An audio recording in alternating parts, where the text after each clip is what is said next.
नमस्कार। उत्तर मागे प्रदेश में आपका स्वागत है। मैं हूं अवधेश। उत्तर मागे प्रदेश में आज हम बात करेंगे कोरोना की, जिसका संक्रमण लगातार बढ़ रहा है। लेकिन जो तस्वीरें आ रही हैं उन्हें देखकर ऐसा लगता है मानो संक्रमण के साथ साथ लापरवाहियों की रफ्तार भी तेज हो गई है। सवाल यह है कि जिस दौर में संक्रमण के आंकड़े बेतहाशा बढ़ रहे हैं, उस दौर में भी लोगों को जिम्मेदारियों का एहसास क्यों नहीं है? लोगों में हम सिस्टम और समाज दोनों को गिन रहे हैं। सवाल यह है कि कोरोना की जंग को लड़ते लड़ते 5 महीने का वक्त बीत चुका है और इतनी लंबी लड़ाई के बाद भी अगर शिकायतें स्ट्रेचर, डॉक्टर्स के बर्ताव और खाने की क्वालिटी को लेकर आए तो फिर सवाल उठता है कि क्या गंभीरता की कमी आज भी बहुत ज्यादा है? इस हालात में सवाल सीधा सा कि कैसे थमेंगे कोरोना संक्रमण के बढ़ते केस, कैसे बचेगा देश? उत्तर मागे प्रदेश। कहीं बदहाल है व्यवस्था, कहीं बेबस है मरीज, कहीं धरने पर कोरोना वॉरियर्स, कहीं नियमों का खुला उल्लंघन। देश में 37 लाख से ज्यादा हुआ कोरोना का आंकड़ा। यूपी में 2.5 लाख के करीब पहुंची संख्या। 66,000 से ज्यादा लोगों की चली गई जान। बढ़ते संक्रमण के साथ बढ़ रही है लापरवाही। अनलॉक हो रहा है देश, कब लॉक होगा कोरोना? कैसे बचे लोगों की जान, कैसे बचे जहान? कैसे खत्म होगा संक्रमण, कैसे बचेगा देश? उत्तर मागे प्रदेश।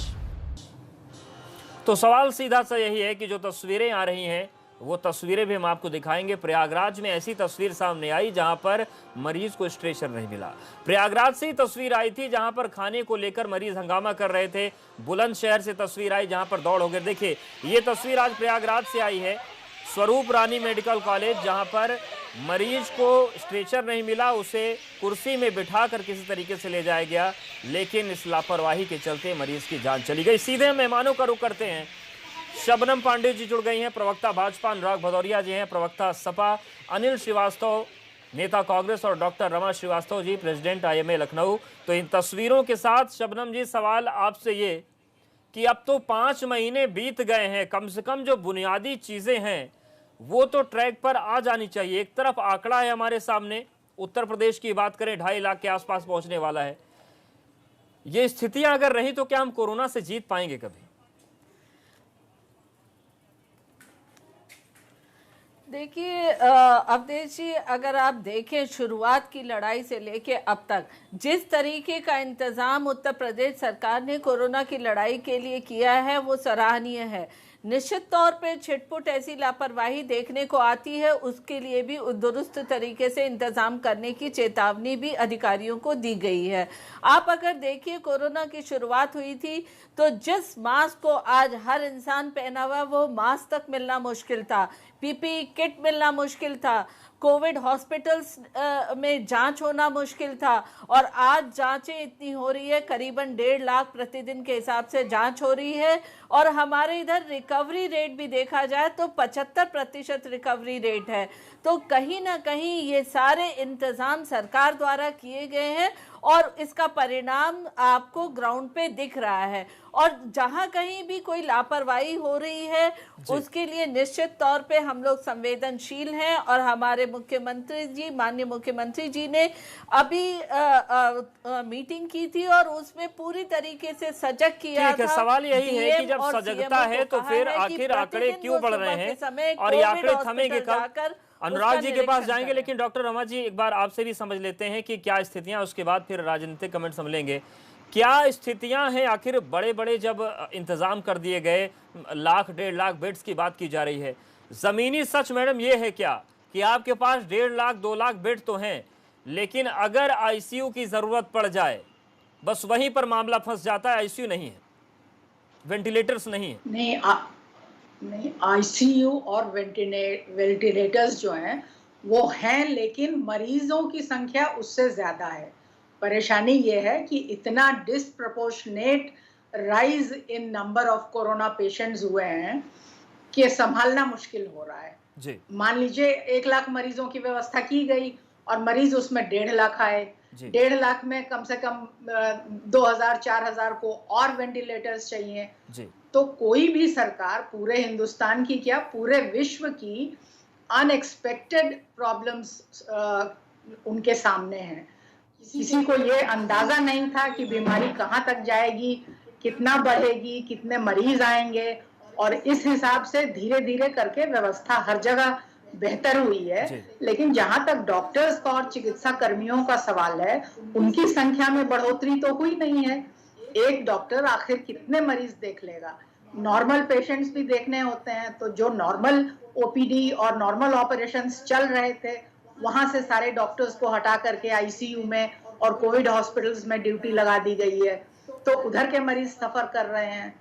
इस संख्या में बढ़ोतरी इतनी जल्दी तो हो नहीं सकती, ना इतने ट्रेंड चिकित्सा कर्मी आईसीयू के लिए जो ट्रेंड हो, जो कोविड पेशेंट्स के लिए। बिल्कुल, ये एकदम अहम बात है और इससे इनकार भी नहीं है कि इतनी बड़ी व्यवस्था बनाने की जो बात है पूरी दुनिया के सामने संकट है। बस एक छोटा सा जवाब, फिर अनुराग जी के पास जाते हैं। कम से कम स्ट्रेचर तो मिल सकता है मरीजों को?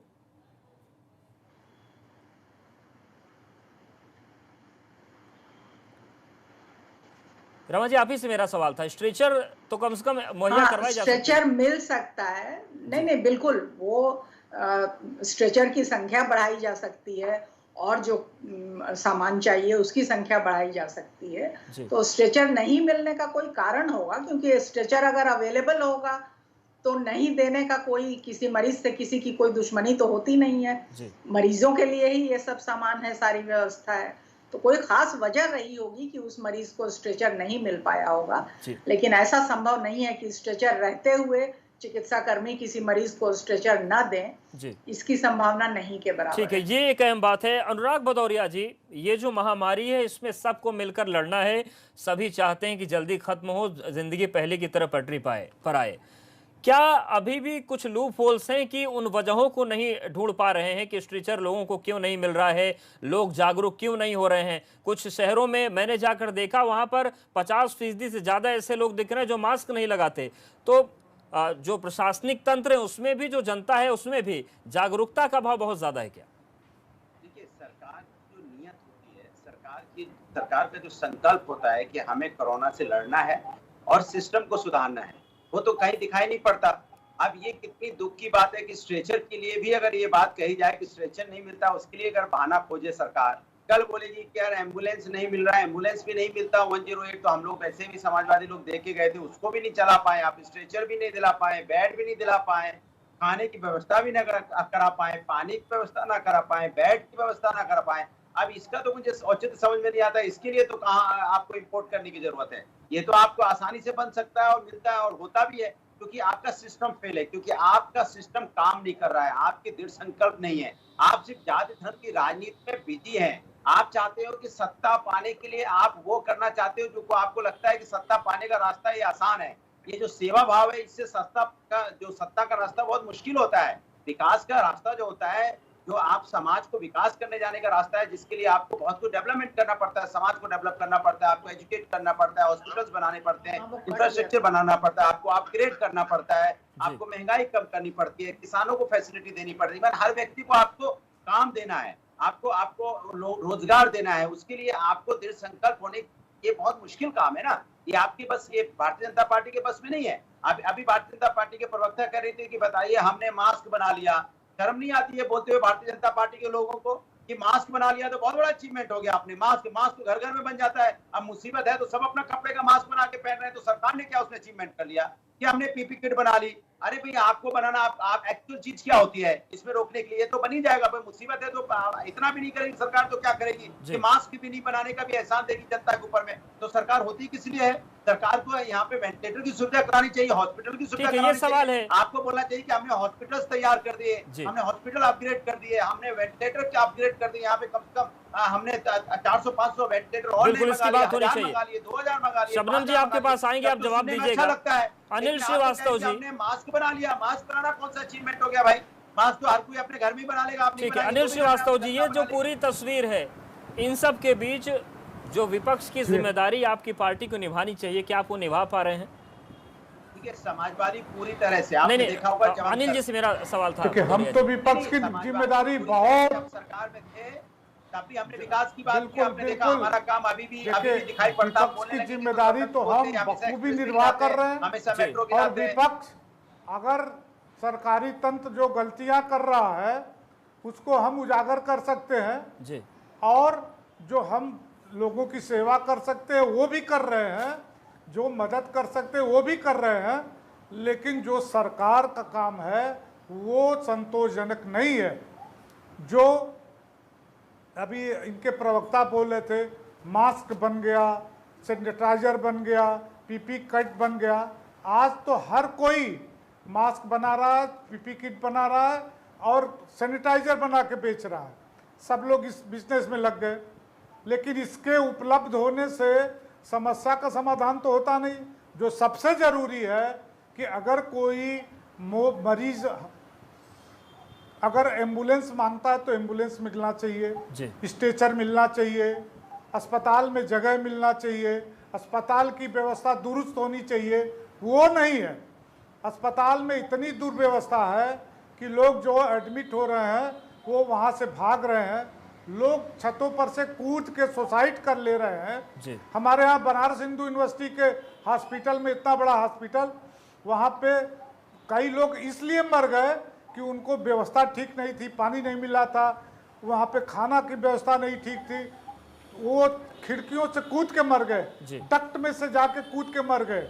और ये हालात सब जगह है। जितने मरीज ये दिखाई पड़ रहे हैं, जितना ये दिखा रहे हैं, उससे ज्यादा लोग घरों में तड़प रहे हैं। बिल्कुल, सवाल शबनम जी यही है। केंद्र सरकार की बात करें, राज्य सरकार की बात करें, तमाम योजनाओं का पैसा डाइवर्ट हुआ इसलिए कि कोविड से लड़ाई हम लड़ सकें।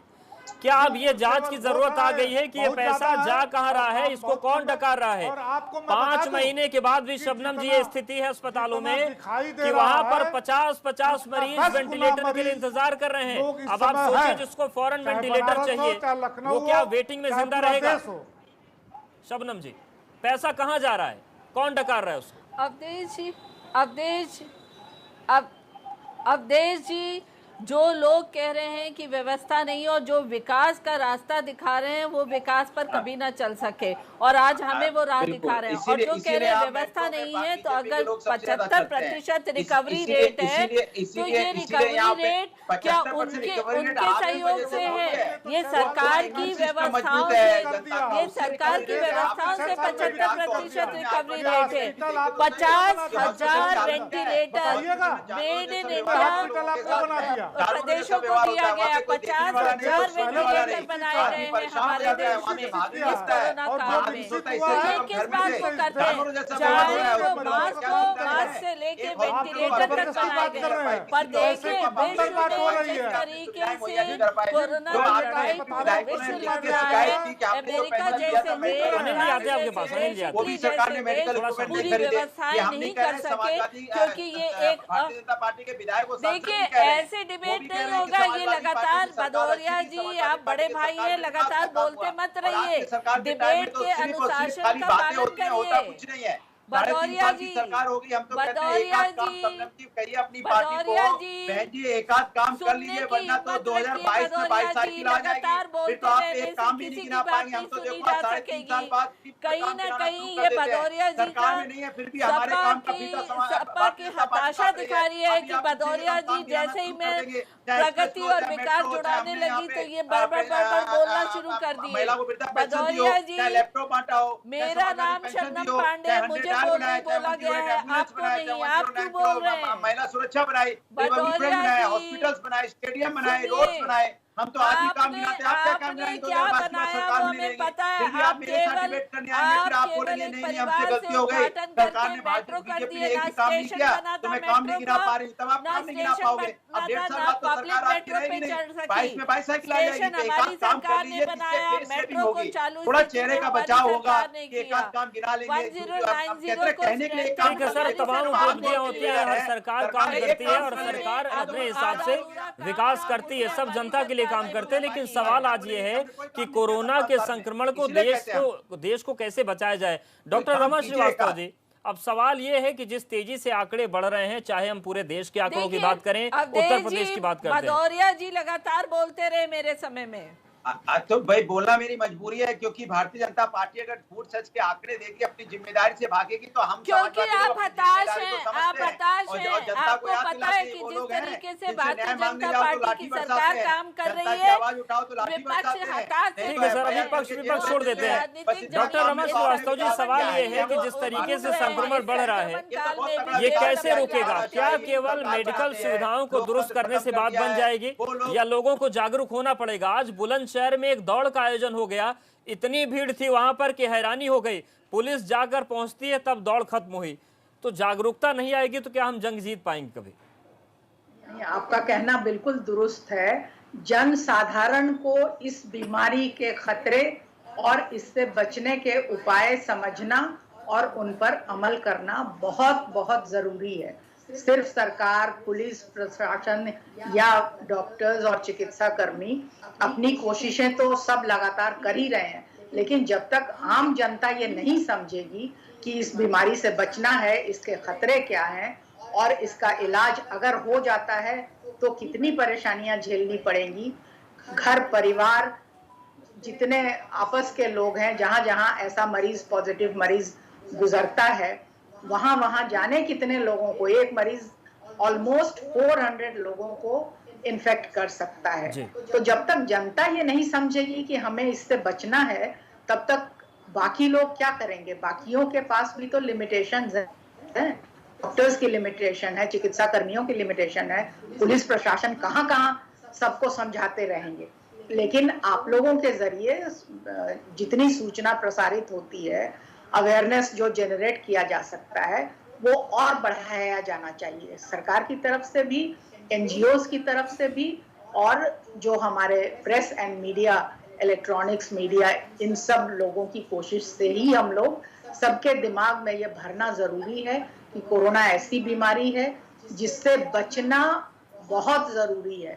उससे सफर करें और 10 लोगों को, 50 लोगों को और बीमारी फैलाएं तो हम लोग इस संक्रमण को रोक ही नहीं पाएंगे। बिल्कुल। और सवाल यही है कि क्या इसी जिम्मेदारी के एहसास की कमी है, और जिम्मेदारी आएगी कैसे, और जो तमाम लापरवाहियां दिखती हैं उन पर आखिर लगाम कैसे लगेगी? जिम्मेदारियों का ये मामला। यहाँ पर वक्त एक बहुत छोटे से ब्रेक का है, फौरन हाजिर होते हैं। चर्चा लगातार जारी है, मेहमान हमारे सभी बने हुए हैं साथ।